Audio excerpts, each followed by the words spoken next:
কিছুক্ষণ পরেই মুঞ্জিয়া এসে বিট্টুর বন্ধু দিলজিতের কানের কাছে খুব জোরে একটা চিৎকার দেয়। এটা শুনেই দিলজিৎ তো খুব ভয় পায়। সে মুঞ্জিয়ার শব্দ শুনতে পারলেও তাকে চোখে দেখতে পাচ্ছে না। সে বিট্টুকে জিজ্ঞেস করে রাক্ষসটা কি চায়। বিট্টু বলে ও বিয়ে করতে চায়। এদিকে মুঞ্জিয়া বারবার শুধু মুন্নির নাম করছিল।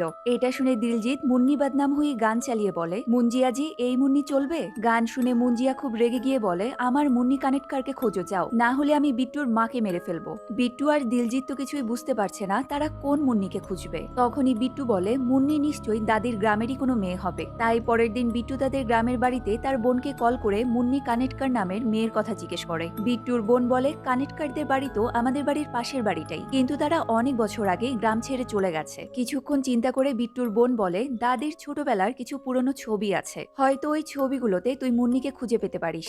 আমি ছবিগুলো খুঁজে তোকে হোয়াটসঅ্যাপে পাঠিয়ে দেবো। এটা বলেই বিট্টুর বোন কল কেটে দেয়। সেদিন রাতে সে সবগুলো ছবি বিট্টুকে পাঠায়।